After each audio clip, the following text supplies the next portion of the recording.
Get ready for a big change right on the horizon in China. Goodbye business tax and hello value-added tax. But it's not quite as simple as that.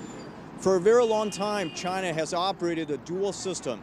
VAT has been long imposed on intangible goods, but services are instead subject to business tax. In 2012, China started a pilot program in Shanghai to extend the scope of VAT to include a variety of services.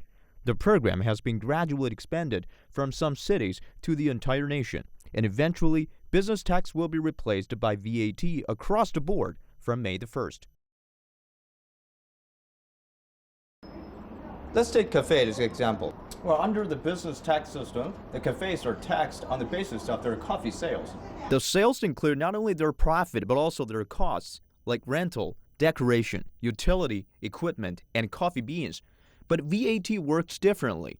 The taxable amount excludes those material and input costs, hence as the name suggests, tax is levied on just the parts that's value added. So for manufacturers and service providers, a VAT along with the deductible cost is almost like an incentive program. In the short term, the reform may have an impact on fiscal income. The government estimates that reform can cut about 500 billion yuan or $77.3 billion of tax for corporation by the end of 2016.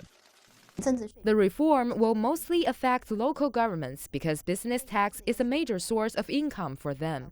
But after business tax is replaced by VAT, which is collected by the central government, the question is how the tax income will be redistributed between central and local governments.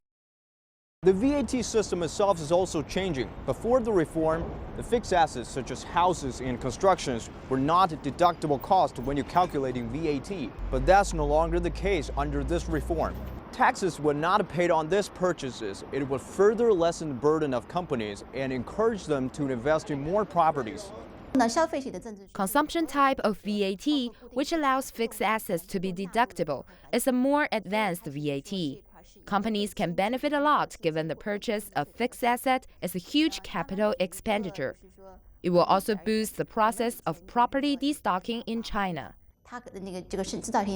If a business annual sales are less than 5 million RMB and has been categorized as a small-scale taxpayer, the replacement with VAT system can effectively lower its tax payments by 40%.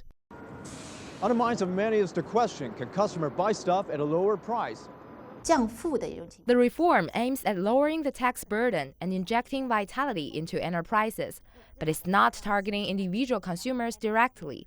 Whether to transfer profit to consumers will depend on enterprise themselves.